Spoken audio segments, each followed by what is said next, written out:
Hi friends, welcome back to NCERT in Telugu. నా పేరు Ashok. So ఇది మనకి సెక్షన్ 1లో 2 పార్ట్స్ ఉన్నాయి కదా. ఫస్ట్ వచ్చేసి nationalism in Europe and second వచ్చేసి nationalism in India. Nationalism in ఇండియాలో ఇది 4th చాప్టర్. ఇది కంప్లీట్ చేసుకుంటే మనము సెక్షన్ 1 కంప్లీట్ అయిపోతుంది. నెక్స్ట్ ఏంటంటే సెక్షన్ 2 ఉంటుంది, లైవ్లీహుడ్స్, ఎకానమీస్ అండ్ అలాగే సొసైటీస్ గురించి. నెక్స్ట్ దాంట్లో తెలుసుకుందాము. సో ప్రీవియస్గా మనము ఎన్నో మూమెంట్స్ చూసాము, ఎన్నో సత్యాగ్రహాలు చూసాము. బట్ ఫైనల్గా ఏంటంటే అవి వైలెన్స్ ఎండ్ అవుతున్నాయి లేదా కమ్యూనల్ క్లాషెస్ లాంటివి స్టార్ట్ అయినాయి. ఈ చాప్టర్ ఏంటంటే the sense of collective belonging. అంటే ప్రతి ఒక్కరికి కూడా ఒక కలుపుగోలుతనం లేదా కలిసికట్టుగా ఉండాలి అంటే మనకి ఏదో ఒక శక్తి అనేది మనల్ని యునైట్ చేయాలన్నమాట. సో ఇప్పుడు నేను మిమ్మల్ని ఒకసారి the rise of nationalism in యూరోప్లోకి ఒకసారి మనం వెళ్ళినట్లయితే అక్కడ కూడా ఆ నేషనలిస్ట్ భావాలు, అంటే మనకి ఒక సపరేట్ నేషన్ కావాలి అనే భావంతో వీళ్ళందరూ ఏం చేశారు, అక్కడ ఒక ఫీమేల్ ఫిగర్ని క్రియేట్ చేయడం జరిగిందనమాట. ఆ ఫీమేల్ ఫిగర్ ఫర్ ఎగ్జాంపుల్ జర్మనీకి జర్మనీ అనే ఫీమేల్ ఫిగర్ని అండ్ అలాగే ఫ్రాన్స్కి కూడా ఒక ఫీమేల్ ఫిగర్ని క్రియేట్ చేయడం జరిగిందనమాట. సో ఆ ఫిగర్ అనేది ఆల్రెడీ ఉన్న మనుషులు కాదు, ఎవరు కాదు, అంటే ఆ ప్రజెంట్ ఎగ్జిస్ట్ అయిన వాళ్ళు ఎవరు కాకోకుండా ఒక ఇమాజినేషన్ అనమాట. అంటే మన దేశానికి ఒక ఇమాజినరీ ఫిగర్, ఒక ఫిగర్ ఉండాలి. సో దట్ అందరూ కూడా ఆ ఫిగర్ని రెస్పెక్ట్ చేయాలి, అంటే నథింగ్ బట్ మన దేశాన్ని రెస్పెక్ట్ చేయాలి అని చెప్పేసి. ఫర్ ఎగ్జాంపుల్ ఇప్పుడు మనకి భారత్ మాత అంటే అందరికీ ఏం గుర్తొస్తారు అంటే, ఓకే భారత్ మాత అంటే ఒక పైన ఒక క్రౌన్ వేసుకొని ఉంటారు, రైట్ హ్యాండ్లో ఏదో పట్టుకొని ఉంటారు, లెఫ్ట్ హ్యాండ్లో ఏదో పట్టుకొని, అంటే అట్లీస్ట్ ఈ కొంచెం ఇమాజినేషన్ అయినా వస్తుంది మనకి. సో ఈ ఇమాజినేషన్ క్రియేట్ చేయాలి అన్న ఐడియా ఈ చాప్టర్లో చెప్తున్నారు అనమాట మనకి. సో మనకి ఇక్కడ ఒక ఇమేజ్ కనిపించింది చూడండి. ఇక్కడ బాల్ గంగాధర్ తిలక్ గారు ఉన్నారు.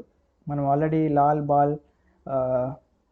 పాల్ యొక్క ట్రయో చూసాం కదా, దాంట్లోనే బాల్ గంగాధర్ తిలక్ గారు. సో ఈయన ఉన్న ఇమేజ్ పక్కన మనకి ఏం కనిపిస్తున్నాయి, ఇక్కడ ఒక టెంపుల్ ఉంది, ఇక్కడ మసీద్ ఉంది అండ్ అలాగే ఇక్కడ కొన్ని ఫ్లవర్స్ కనిపిస్తున్నాయి, ఇక్కడ ఒక ఫీమేల్ ఫిగర్ అండ్ ఇక్కడ కూడా ఒక రైట్ సైడ్ ఒక ఫీమేల్ ఫిగర్ కనిపిస్తుంది అండ్ ఇక్కడ ఒక చర్చ్ అండ్ ఇక్కడ ఏదో చిన్న హర్ట్ లాగా ఉంది. సో అంటే ఏంటి, ఇక్కడ ఇచ్చారు చూడండి, Tilak is surrounded by symbols of unity. అంటే మనందరం కూడా యునైటెడ్గా ఉండాలి. The sacred institutions of different faiths, temple, church, మసీద్ frame the central figure. So ఏవైతే మనము డైలీ లైఫ్లో పూజించే వాళ్ళు ఉంటారో వీళ్ళందరినీ కూడా ఒకటే ఫిగర్లో మెన్షన్ చేయడం జరిగిందంటే సో దట్ మన దేశం యొక్క యూనిటీ అనేది మనం ఒక పిక్చర్లో డిఫైన్ చేయొచ్చు అని చెప్పేసి అర్థం. So the nationalism spreads when people begin to believe that they are all part of the same nation when they discover some unity that binds them together. So ఈ నేషనలిజం అనే కాన్సెప్ట్, మనకి ఒక nation, separate nation ఉండాలి, British పాలన కాదు, మనం కూడా ఇండిపెండెంట్గా ఉండాలి అని చెప్పేసి జనాలు ఎప్పుడు బిలీవ్ చేస్తారు, మనందరం కూడా ఒకటే నేషన్కి బిలాంగ్ అయి ఉన్నాము అండ్ మనందరం కూడా యునైటెడ్గా అంటే కలిసికట్టుగా ఫైట్ చేస్తేనే ఇది వర్కౌట్ అవుతుంది అని చెప్పేసి అర్థం. But how did the nation became a reality in the minds of people? మరి నేషన్ ఇప్పుడు రియాలిటీగా మారాలి అంటే జనాల యొక్క థింకింగ్ ఏ విధంగా ఉండబోతుంది, అంటే వాళ్ళ మైండ్ సెట్లో మనము ఏ విధంగా ఇంప్లిమెంట్ చేయాలి ఈ కాన్సెప్ట్స్ అని. మనము యూరోప్లో కూడా చూసాం ఫ్రెండ్స్, ఇక్కడ రొమాంటిసిజం అనే కాన్సెప్ట్ అక్కడ చూసాము అండ్ ఫోక్లోర్ అంటే సాంగ్స్, ఫోక్ సాంగ్స్ కానీ, డ్రామాస్ కానీ, ప్లేస్, ఇవన్నీ కూడా నేషన్ బిల్డింగ్లో కొంచెం సహాయం అనేది చేసిందనమాట. సో ఇక్కడ how did people belong to different communities, regions or language groups develop a sense of collective belonging? అంటే మన భారతదేశం అనేది ఓన్లీ ఒక సింగిల్ రిలీజియన్ డామినేట్ కాదు, అంటే చాలా రిలీజియన్స్ ఉన్నాయి అండ్ డిఫరెంట్ కమ్యూనిటీస్ ఉన్నాయి, డిఫరెంట్ లాంగ్వేజెస్ ఉన్నాయి. సో మనకి డిఫరెంట్ కైండ్స్ ఆఫ్ పీపుల్ అనేవాళ్ళు కనిపిస్తూ ఉన్నారు. మరి ఒక్కొక్క కమ్యూనిటీ, ఒక్కొక్క సోషల్ గ్రూప్కి ఒక రకమైన కల్చరల్ అండ్ ట్రెడిషనల్ వాల్యూస్ ఉంటూ ఉంటాయి. మరి వీళ్ళందరినీ కూడా యునైట్ చేయాలి అంటే ఏం చేయాలి అని చెప్పేసి వీళ్ళు ఆలోచించారన్నమాట అప్పట్లో. So the sense of collective belonging came partly through the experience of united struggles. So కొంత ఎక్కడి నుంచి వచ్చిందంటే స్ట్రగుల్స్ చేశారు కదా, కలిసికట్టుగా పోరాడడం వల్ల కొంచెం అవగాహన అనేది వచ్చిందనమాట. ఓకే, మనందరం కలిసికట్టుగా ఉండాలని చెప్పేసి. But they was also a variety of cultural processes through which nationalism captured people's imagination. అంటే ఈ స్ట్రగుల్సే కాకోకుండా కల్చరల్గా జనాల యొక్క ఇమాజినేషన్లో అచ్చా నేషన్ అంటే ఈ విధంగా ఉండాలి అని చెప్పేసి ఒక ఇమేజ్ అనేది క్రియేట్ అయిందనమాట. History and fiction, folklore and songs, popular prints and symbols all played a part in the making of nationalism. అంటే మన ప్రీవియస్ చరిత్ర, మన భారతదేశం యొక్క చరిత్ర, ఫర్ ఎగ్జాంపుల్ ఇప్పుడు 1930s అరౌండ్లో ఉన్నాం కదా, వీళ్ళకేంటి 1857 గురించి తెలుసుకున్నట్లయితే అంటే okay the revolt, Sipayi revolt ఈ విధంగా రివోల్ట్ చేశారు, ఆర్ ద రివోల్ట్ ఆఫ్ 1857 ఆ టైంలో మన వాళ్ళు పోరాటం చేశారు బట్ ఓడిపోయారు. ఎందుకు ఓడిపోయారు, మనం కూడా ఉద్యమం చేద్దాము, మనం కూడా ఒక సపరేట్ నేషన్గా ఫామ్ అవ్వాలి అని హిస్టరీ అండ్ అలాగే కొన్ని స్టోరీస్ ద్వారా కానీ లేకపోతే మంచి folk songs, folk place and various media like news papers కానీ మ్యాగజైన్స్, సింబల్స్ ఇవన్నీ కూడా మన నేషన్ ఫార్మింగ్కి ఒక క్రూషియల్ రోల్ ప్లే చేశాయి అన్నమాట. So the identity of nation, so nationalism అనే కాన్సెప్ట్ మనకి ఎప్పుడైతే యూరోప్ నుంచి స్టార్ట్ అయిందో అక్కడి నుంచి కూడా ప్రతి ఒక్క నేషన్ వాళ్ళు వాళ్ళ యొక్క నేషన్కి ఒక allegory or a female or male ఫిగర్ని పెట్టుకోవడం మనం చూసాము. సో ఇప్పుడు మన దగ్గర ఏమి ఇచ్చారో చూద్దాం. The identity of the nation as you know is the most often symbolized in a figure or image. So nation యొక్క ఐడెంటిటీని జనరల్గా ఏదో ఒక ఫిగర్ కానీ ఏదో ఒక ఇమేజ్లో మనకి రిప్రజెంట్ చేస్తూ ఉంటారు. This helps create an image with which people can identify the nation. అంటే ఇప్పుడు నేను చెప్పాను కదా, భారత్ మాత అంటే మనకి ఎవరో ఒకళ్ళు గుర్తు రావాలన్నమాట. సో ఎవరో ఒకళ్ళు అంటే నథింగ్ బట్ ఏంటి, మన వాళ్ళు క్రియేట్ చేసే ఇమేజ్ మనకి గుర్తు వస్తూ ఉంటుంది అన్నమాట. సో ఇదే చెప్తున్నారు, this helps create an image with which people can identify the nation. అంటే ఓకే ఇండియా, భారతదేశం అంటే మనకి అలా ఇమేజ్ అనేది క్రియేట్ అయిందనమాట. It was in the 20th century with the growth of nationalism that the identity of India came to be visually associated with the image of Bharat Mata. అంటే 20వ శతాబ్దంలో 20th centuryలో ఎప్పుడైతే మన ఇండియాలో నేషనలిజం అనే concept వచ్చింది, మన ఇండియాకి ఒక నేషన్ కావాలి అనే ఈ థాట్ వచ్చిందో, దీన్ని ఒక ఐడెంటికల్ రూపంలో మనం చూపెట్టాలి అని చెప్పేసి భారత్ మాత ఇమేజ్ని ఇక్కడ రైట్ సైడ్లో కనిపిస్తుంది కదా, ఈ విధంగా డిజైన్ చేయడం స్టార్ట్ చేశారనమాట. So the image was first created by Bankim Chandra Chattopadhyay. So ఈ ఫస్ట్ ఇమేజ్ ఎవరు క్రియేట్ చేశారు భారత్ మాత అంటే బంకిం చంద్ర చటోపాధ్యాయ్. తర్వాత in 1870s he wrote Vande Mataram as a him to the motherland. So already Bharat మాత అంటే ఒక ఫీమేల్ దేవతగా కొలుసుకునే మనకి ఒక ఇమేజ్ అనేది ఇతను క్రియేట్ చేయడం జరిగింది, బంకిం చంద్ర చటోపాధ్యాయ్ గారు. మరి ఇమేజ్ క్రియేట్ చేస్తే ఇంకా కొంచెం అడిషనల్గా ఏమన్నా ఉండాలి మనకి అని చెప్పేసి ఆయన ఏం చేశారు, వందే మాతరం అనే హిమ్ అంటే ఒక శ్లోకం లేదా ఒక భక్తి గీతం ఆయన రాశారనమాట. అంటే మన మదర్ల్యాండ్కి అంకితం చేయడానికి, భారత్ మాతకి అంకితం చేయడానికి. తర్వాత ఈ వందే మాతరం ఏదైతే ఉందో it was included in the novel Anand Math and widely Sung during the స్వదేశీ మూమెంట్ ఇన్ బెంగాల్. సో ఈ వందే మాతరం ఏదైతే ఉందో బీసీ చటోపాధ్యాయ్ గారు రాసింది, ఆనంద్ మఠ్ అనే పుస్తకంలో దీన్ని ఇంక్లూడ్ చేసి స్వదేశీ మూమెంట్లో ఈ పాట అంటే ఈ శ్లోకం బాగా పాడుతూ ఉండేవాళ్ళు బెంగాల్లో. మూవ్డ్ బై ద స్వదేశీ మూమెంట్,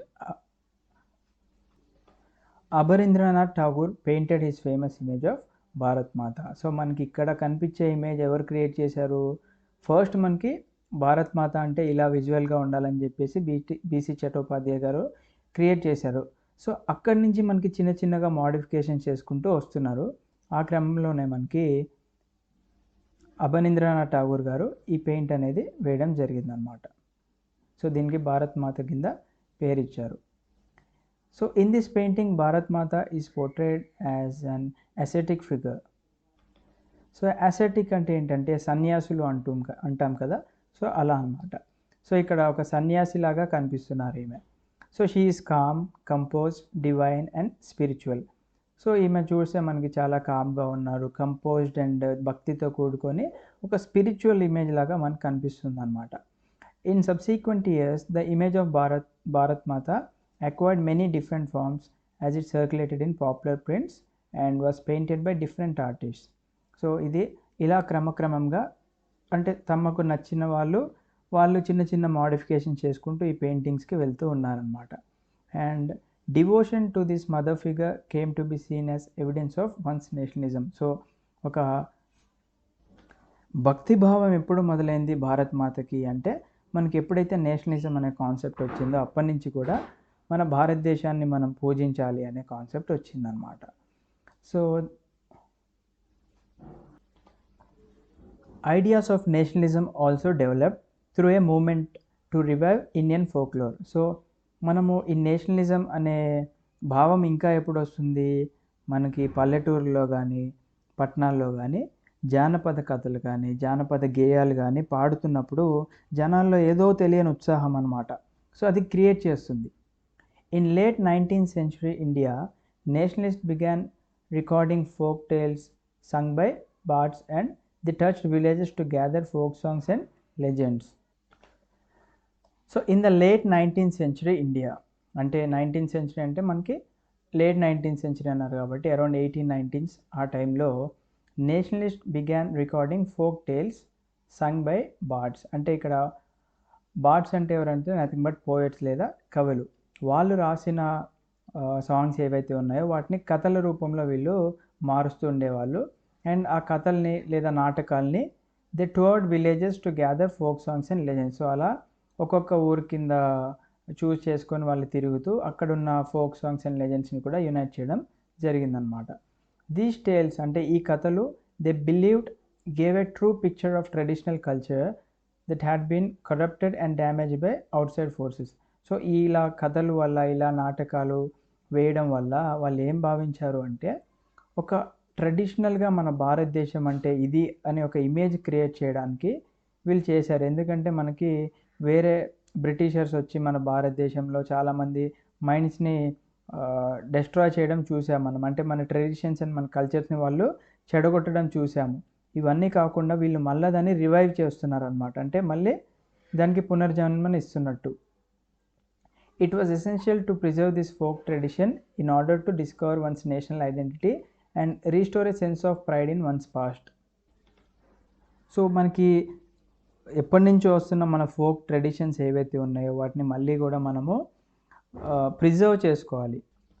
అంటే అవన్నీ కూడా మనం సంరక్షించుకోవాలి. అండ్ అలాగే మన నేషనల్ ఐడెంటిటీని మనము చాలా జాగ్రత్తగా కాపాడుకోవాలి అని చెప్పేసి చెప్తున్నారు. ఎందుకంటే మనం పాస్ట్ నుంచి చూస్తున్నాం మన యొక్క నేషన్ ఏ విధంగా ఉందో, మన యొక్క ప్రైడ్ ఏ విధంగా ఉందని చెప్పేసి. In Bengal Rabindranath Tagore himself began collecting ballads, nursery rhymes and myths and let the movement for folk revival. So బెంగాల్లో చూసుకున్నట్లయితే రవీంద్రనాథ్ ఠాగూర్ గారు కొన్ని బ్యాలెడ్స్ అంటే బ్యాలెడ్స్ నథింగ్ బట్ పోయమ్స్ అనమాట. ఆ పోయం ఏంటంటే ఒక స్టోరీ ఉంటుంది ఆ పోయమ్స్కి. So ballads, nursery rhymes and అలాగే మిత్స్ ఏవైతే ఉన్నాయో ఇవన్నీ కూడా అతను కలెక్ట్ చేయడం చూసాం మనం. And let the movement for folk revival. So ఇవన్నీ యూజ్ చేసి ఆయన ఫోక్ ఏదైతే ఉందో దాన్ని మళ్ళీ రివైవ్ చేయడానికి ట్రై చేశారు. సో ఇక్కడ కనిపిస్తుంది మనకి జవహర్లాల్ నెహ్రూ గారు ఒక చేతిలో ఒక పుస్తకం హోల్డ్ చేస్తున్నారు. దీంట్లో మనకి పుస్తకంలో ఇక్కడ భారత్ మాత కనిపిస్తుంది అండ్ అలాగే వెనకాల ఇండియా యొక్క మ్యాప్ కనిపిస్తుంది. సో జనరల్గా మనకు కూడా ఈ విధంగా పిక్చర్ అనేది మన మైండ్లోకి వస్తుంది ఇప్పుడు ప్రజెంట్ ఉన్న సిచ్యువేషన్స్లో. సో ఇలా నెహ్రూ గారే అనే కాకుండా మనకి ఎవరైతే నేషనలిస్ట్ లీడర్లు ఉన్నారో వాళ్ళందరూ కూడా భారత్ మాతకి పూజించడం అనేది మనం ఎప్పటి నుంచో చూసాం.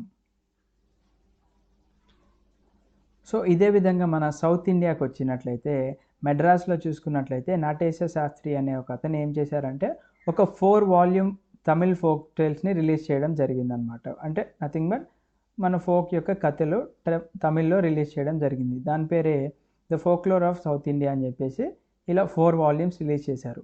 ఈయన ఏం బిలీవ్ చేస్తున్నారు అంటే folklore was the national literature.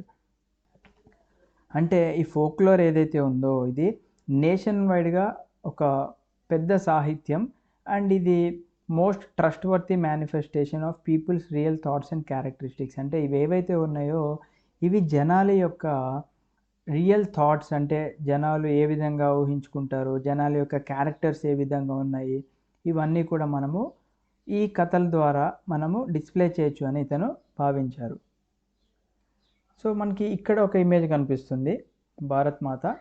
The figure of Bharat Mata is a contrast to the one painted by Abanindranath Tagore. So Abanindranath Tagore garu మనం ఇందాక ఒక సన్యాసి రూపంలో చూపించారు కదా. Here she is shown with త్రిశూలి. ఇక్కడ భారత్ మాత చేతిలో మనకి ఒక త్రిశూలం కనిపిస్తుంది, స్టాండింగ్ బిసైడ్. ఇక్కడ ఒక లయన్ ఉంది, ఇక్కడ ఒక ఎలిఫెంట్ ఉంది, అండ్ ఇక్కడ వెనకాల కొన్ని అదర్ ఫీమేల్ ఫిగర్స్ ఉన్నారు. మనకి ఇక్కడ సరస్వతి దేవి అండ్ లక్ష్మీదేవి కూడా కనిపిస్తున్నారు.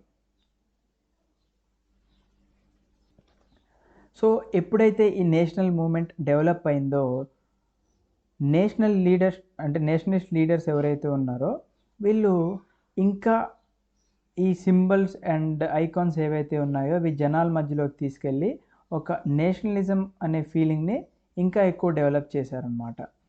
డ్యూరింగ్ ద స్వదేశీ movement in Bengal a tricolour flag red, green and yellow was design. So మనకి స్వదేశీ మూమెంట్ బెంగాల్లో ఎప్పుడైతే స్టార్ట్ అయిందో అప్పుడు మనం తిరంగ జెండాని అప్పుడు వాళ్ళు డిస్ప్లే చేశారు. అప్పుడు ఎలా ఉండే కలర్ అంటే రెడ్, గ్రీన్ అండ్ ఎల్లో కలర్లో ఉండేది. అప్పుడు అలా డిజైన్ చేశారు. It has 8 lotuses representing 8 provinces of British India. దాంట్లో 8 లోటస్ ఫ్లవర్స్ ఉండేవన్నమాట. అవి బ్రిటిష్ ప్రావిన్సెస్ ఏవైతే ఉన్నాయో 8 బ్రిటిష్ ప్రావిన్సెస్ని రిప్రజెంట్ చేస్తూ ఉండేది. అండ్ అలాగే దానిపైన ఒక క్రెసెంట్ మూన్ కూడా ఉండేదన్నమాట. అంటే అర్ధాకారంలో ఉన్న చంద్రుడు representing Hindus and Muslims. And అలాగే హిందూస్ అండ్ ముస్లిమ్స్ కూడా రిప్రజెంట్ చేసిన ఫ్లాగ్ అనమాట అది. By 1921 Gandhiji had design the Swaraj flag. So 1921 వచ్చేసరికి గాంధీ గారు స్వయంగా ఒక ఫ్లాగ్ డిజైన్ చేశారు, అదే స్వరాజ్ ఫ్లాగ్. సో ఒకసారి ఇమేజ్ మీకు చూపించడానికి ఇక్కడ చెప్తున్నాను. ఆల్రెడీ ఇక్కడ మనం డిస్కస్ చేసాం కదా, రెడ్ ఉంది, గ్రీన్ ఉంది, ఎల్లో ఉంది. వందే మాత్రం మన మధ్యలో రాసి పెట్టి ఇక్కడ ఒక చంద్రుడు ఉన్నారు, అండ్ మనకి ఇక్కడ లోటసెస్ కూడా కనిపిస్తున్నాయి. ఇదేమో గాంధీ గారు డిజైన్ చేసిన Swaraj flag. So I hope ఇప్పుడు మీకు ఒక క్లారిటీ ఉందనుకుంటున్నాను. సో గాంధీ గారు డిజైన్ చేసిన ఫ్లాగ్ కూడా ఒక ట్రై కలర్, అంటే రెడ్, గ్రీన్ అండ్ వైట్తో కూడిన ఫ్లాగ్. అండ్ దాంట్లో మధ్యలో మనకి స్పిన్నింగ్ వీల్ అనేది ఉంది, అంటే తెలుగులో దీన్ని రాటం అని చెప్పి పిలుస్తూ ఉంటాము. సెంటర్లో ఉంది, representing the Gandhian ideal of self help. అంటే గాంధీ గారి యొక్క ఐడియల్ ఎలా అయితే ఉండాలో ఆయన అది మెన్షన్ చేయడం జరిగిందనమాట. Carrying the flag, holding it aloft during marches became a symbol of defiance. So Gandhi garu తయారు చేసిన ఫ్లాగ్ అందరూ కూడా పట్టుకొని వెళ్ళడము, హోల్డింగ్ ఇట్ అలాఫ్ట్ అంటే పైకి చాలా హైట్లో పట్టుకొని వెళ్ళడము, మార్చెస్లో పట్టుకొని వెళ్ళడం అనేది ఒక సింబల్ ఆఫ్ డిఫైన్స్ అంటున్నారు. అంటే బ్రిటిషర్స్ని అపోజ్ చేస్తున్నట్టు దీని యొక్క అర్థం. Another meaning of creating a feeling of nationalism was through reinterpretation of history. So జనాల్లో ఈ నేషనలిజం అనే కాన్సెప్ట్ని తీసుకురావాలంటే ఇంకోటి ఏం చెప్తున్నారు, చరిత్ర చెప్పాలి, భారతదేశ చరిత్ర అందరికీ తెలిసినట్లయితేనే మన వాళ్ళలో ఏదో ఒక మూమెంట్ అనేది వస్తుందని చెప్పి భావించారు. So by the end of 19th century, many Indians began feeling that to instill a sense of pride in the nation, Indian history had to be thought about differently. So 19th century end అయ్యే టైంకి ఈ చాలామంది భారతీయులు ఏం feel అయ్యారంటే to instil a sense of pride in the nation. అంటే జనాల్లో ఏదైతే ఒక నేషనలిస్ట్ ఒక ఫీలింగ్ ఏదైతే ఉందో అంటే అది ఇంప్లాంట్ చేయాలి జనాల యొక్క మైండ్ సెట్లో. అంటే భారతదేశం అంటే మనం గర్వించదగే నేషన్ అని చెప్పేసి చెప్పాలి. Indian history had to be thought about differently, అంటే మన భారతదేశ చరిత్ర కూడా అందరికీ తెలియచేయాలి అని చెప్పి వీళ్ళ యొక్క ఉద్దేశం. The British saw Indians as backward and primitive, incapable of governing themselves. So Britishers మన ఇండియన్స్ని ఏ విధంగా చూసేవాళ్ళు స్టార్టింగ్ నుంచి అంటే మీరు ఒక బ్యాక్వర్డ్ సొసైటీ, మీది ఒక ప్రిమిటివ్ సొసైటీ, మీకు అంటే మీకు రూల్ చేయడానికి ఎవరికి ఏం తెలియదు, మీరు అసమర్థులు అన్న విధంగా చూడడం జరిగిందనమాట. In response Indians began looking in to the past to discover India's great achievements. So దీనికి అపోజ్ చేయడానికి మన వాళ్ళు ఏం చేయాలి, మనం పాస్ట్లో మనం ఏమేమి అచీవ్మెంట్స్ చేశాము, మన కింగ్స్ ఏ విధంగా రూల్ చేశారు, మన క్వీన్స్ ఏ విధంగా రూల్ చేశారు మన భారతదేశాన్ని, ఇవన్నీ కూడా ఒకసారి చూడాల్సిన పని ఎంతైనా ఉంది ఇక్కడ. They wrote about the glorious developments in ancient times when art and architecture, science and mathematics, religion and culture, law and philosophy, crafts and trade had flourished.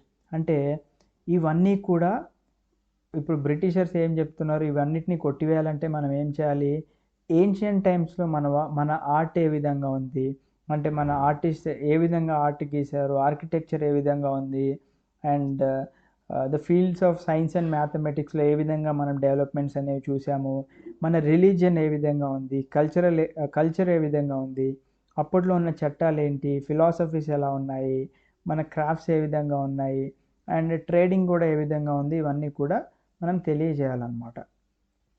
This glorious time in their view was followed by a history of decline when India was colonised. So ఇలాంటి అద్భుతమైన టైమ్స్లో మనకి అంటే British వారు వచ్చి వాళ్ళ యొక్క colonial rule అనేది మనకి ఇక్కడ స్టార్ట్ చేయడం జరిగిందనమాట. అంటే వీళ్ళు రాకముందు మనం బాగానే ఉన్నామని చెప్పేసి ఇక్కడ అర్థం. So these Nationalist histories urged the readers to take pride in India's great achievements in the past and struggle to change the miserable conditions of life under British rule. So మనకి ఇంత గొప్ప చరిత్ర ఉంది కదా, ఇవన్నీ కూడా మీరందరూ ఖచ్చితంగా చదివి ఇండియా యొక్క గ్రేట్ అచీవ్మెంట్స్ మనకు పాస్ట్లో ఏ విధంగా ఉన్నాయి అండ్ అవన్నీ మీరు తెలుసుకొని మీరు స్ట్రగుల్ చేసి మళ్ళీ కూడా బ్రిటిషర్స్ని తరిమి కొట్టే విధంగా ప్లాన్ చేసుకోండి అని చెప్తున్నాను మనకి. So these efforts to unify people were not without problems. When the past being glorified was Hindu, when the images celebrated were drawn from Hindu iconography, then people of other communities felt left out. So unite చేయాలి అన్నారు, histories గురించి చెప్పారు, folklore గురించి చెప్పడం బాగానే ఉంది, అంతా బాగానే ఉంది ఇప్పటి వరకు. So these efforts to unify people were not without problems. So unify చేద్దామన్నారు, బాగానే ఉంది, కానీ మరి ఇక్కడ ప్రాబ్లమ్స్ ఎందుకు వస్తున్నాయంటే when the past being glorified was Hindu, మనం పాస్ట్ గురించి చెప్పుకునేది హిందూస్ గురించే చెప్పుకున్నాము, వాళ్ళ యొక్క అచీవ్మెంట్స్ చెప్పుకున్నాము, అండ్ ఇమేజెస్ ఏవైతే సెలబ్రేట్ చేసుకుంటున్నామో అవి కూడా హిందూస్ నుంచి ఆ పాస్ట్ నుంచి వచ్చిన ఇమేజెస్ నుంచే మనం కొంచెం అటు ఇటు చేసుకున్నాము, అండ్ నేషనల్ ఫిగర్ కూడా హిందూ ఫిగర్ లానే కనిపిస్తుంది. మరి వేరే కమ్యూనిటీస్ కూడా ఉన్నాయి కదా మన భారతదేశంలో, మరి వాళ్ళ పరిస్థితి ఏంటి అని చెప్పేసి వీళ్ళు క్వశ్చన్ చేయడం స్టార్ట్ చేశారు. అందుకే వేరే కమ్యూనిటీస్ వాళ్ళ పార్టిసిపేషన్ అనేది మనకి చాలా తక్కువగా ఉంది.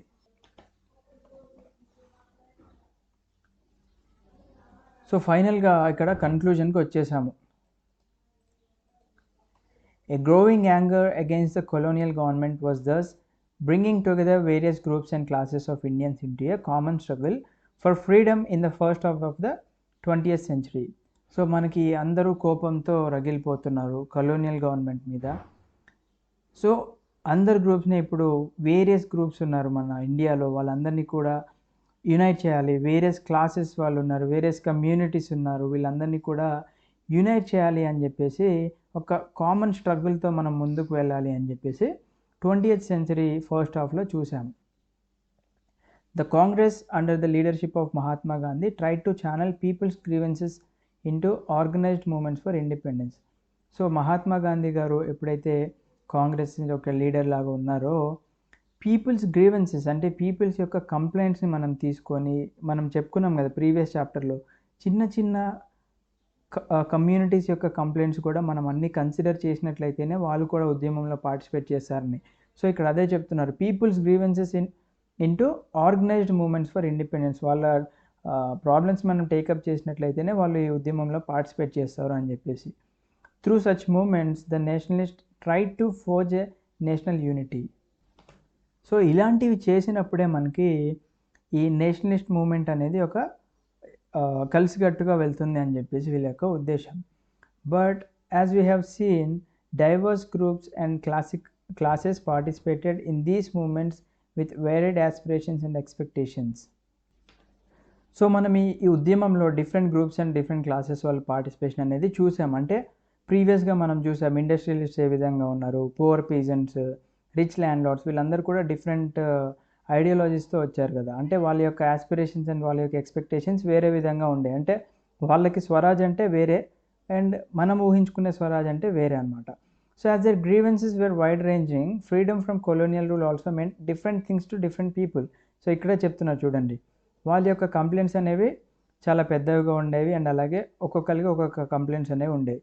సో ఈ కొలోనియల్ రూల్ నుంచి ఫ్రీడమ్ రావాలంటే ఒక్కొక్క గ్రూప్ వాళ్ళు ఒక్కొక్క విధంగా ఆలోచించారు. లైక్ మనం డిస్కస్ చేసుకున్న విధంగా ఇండస్ట్రియలిస్టులు ఒకలాగా, పీజన్స్ ఒకలాగా, ల్యాండ్ లార్డ్స్ ఒకలాగా, ఆ విధంగా.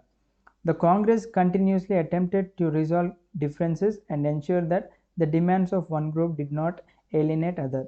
సో కాంగ్రెస్ కూడా ఈ ఏవైతే ప్రాబ్లమ్స్ ఉన్నాయో మేము రిజాల్వ్ చేస్తాము అని చెప్పేసి చిన్న చిన్నగా చెప్పుకుంటూ వచ్చింది. అంతేగాని ఒక గ్రూప్కి న్యాయం చేసి మిగతా గ్రూప్స్కి న్యాయం చేయకపోతే మిగతా గ్రూప్స్ వాళ్ళు ఈ మూమెంట్లో నుంచి వెళ్ళిపోతారు. This is precisely why the unity within the movement often broke down. So ఇక్కడే యునైటెడ్గా నడిచిన నేషన్ అనేది స్కాటర్ అవ్వడం స్టార్ట్ అయింది. ఎందుకు? The high points of Congress activity and nationalist unity were followed by the phase of disunity and the inner conflicts between the groups. So ఒక వర్గం and ఇంకొక వర్గం అంటే డిఫరెంట్ సోషల్ గ్రూప్స్ మధ్యలో గొడవలు అండ్ యూనిటీ అనేది కోల్పోవడము, ఇంటర్నల్గా కాన్ఫ్లిక్ట్స్ రావడం వల్ల మనకి ఈ మూమెంట్ అనేది ఇక్కడ స్కాటర్ అయిపోయింది. అంటే ముక్కలు ముక్కలుగా విడిపోవడం జరిగిందనమాట. In other words, what was emerging was a nation with many voices wanting freedom from colonial rule. అంటే చాలామంది గొంతుల్లో మనం ఏం మాట వింటున్నాము, ఈ కొలోనియల్ రూల్ నుంచి మనకి ఫ్రీడమ్ కావాలి అని చెప్పేసి వింటున్నాము. సో ఇక్కడ మనకి ఏం కనిపిస్తుంది, women's procession in Bombay during the quit India moment గురించి ఇక్కడ డిఫైన్ చేశారు. క్విట్ ఇండియా మూమెంట్ ఏంటో మనకి ఫర్దర్గా ఇప్పుడు చూద్దాం. So the failure of Cripps mission fail అయింది. And the effects of world war II created widespread discontentment in India. So Cripps mission అంటే ఏంటో మనకి ఇంకా ఫర్దర్ క్లాసెస్లో డీటెయిల్గా ఉంటాయి, don't worry. Cripps mission fail అవ్వడం అండ్ అలాగే వరల్డ్ వార్ II కూడా మనకి 1939 నుంచి 45 వరకు జరగడం వల్ల మన ఇండియాలో చాలా నష్టం అనేది వాటిల్లింది. ఎందుకంటే ఫస్టే మనకి ఫస్ట్ వరల్డ్ వార్ తర్వాత మనం చాలా వరల్డ్ మొత్తం కూడా చాలా డిఫికల్ట్ సిచ్యువేషన్లో ఉండే. మళ్ళీ సెకండ్ వరల్డ్ వార్ రావడంతో మన దగ్గర ఉన్న బ్రిటిష్ ఇండియన్ సోల్జర్స్ కూడా పార్టిసిపేషన్ అనేది చూసాము. అండ్ యుద్ధం జరిగినప్పుడు మాత్రం పరిస్థితి చాలా దారుణంగా ఉంటుందన్నమాట.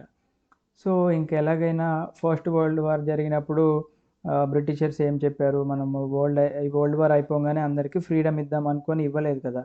సో ఇదే మంచి టైం అనుకున్నారు ఏమో Gandhi garu. This led Gandhiji to launch a movement calling for complete withdrawal of British from India.